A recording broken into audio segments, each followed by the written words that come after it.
We're here today at the Anthropology Research Facility working with FBI ERTs on the Human Remains Recovery course.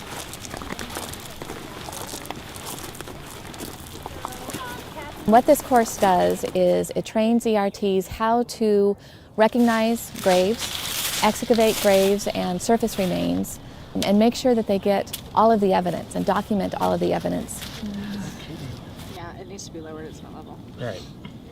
These are what we call challenge crime scenes because you might not be able to recognize all of the evidence as bone. Some of it looks like rock, some of it, until you know bone very well, which is what they learn here, it might not be really recognizable. And so the risk is that they might miss something that's really important.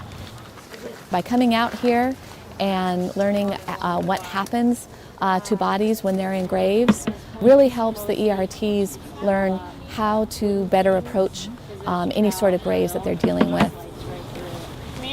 They first will use probes to try to find graves. We train them on how to feel those differences between the undisturbed and the disturbed soil to help them locate graves. Then they begin laying out a grid in the area where they think the grave might be. Right there. Then the next phase is to start, once you define the margins of the grave, is to start excavating the grave. So you'll start taking down the soil layer by layer, thin layers. We call them levels. The whole point is to do it very systematically because we want to make sure that if we encounter any evidence along the way, that we document it where it is and we don't knock it down into a lower level. Because all of that evidence could be really important to telling the story about what happened to this person and how the grave was constructed. Every piece of dirt goes through the sift, and what we're doing is we're looking for any small bits of evidence that might have gotten by when we were troweling. And that might be teeth, it might be bullets, it might be pieces of clothing, or other evidence that's really important to the case. What they will do is completely expose the grave. They'll dig around all of the bones so that they're actually elevated in the soil above the rest of the grave floor.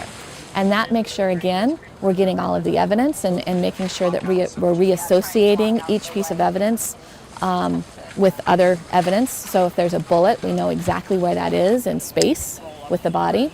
They map every piece of evidence, every bone, every piece of clothing, any other physical evidence that's associated with the body or the grave.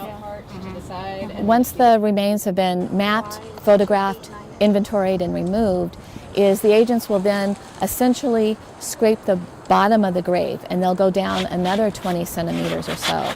And the reason for that is sometimes bones, other physical evidence, especially bullets, might get pushed down into the floor of the grave. And so we always want to go underneath that floor and make sure that the entire area is clear of evidence. And that's the last step. Might actually be one of his thumb, actually. The techniques that we're teaching here at the ARF is exactly how we hope that they will approach every crime scene when you have buried remains. This is something that you really have to do to understand the complexities of it. The heart and soul of everything we do here is the people who donate their bodies to us. All of the individuals that the ERT works with here are people who donated their bodies to science. They wanted to serve not only furthering forensic science, but also the training. And the FBI training is something that our donors are familiar with.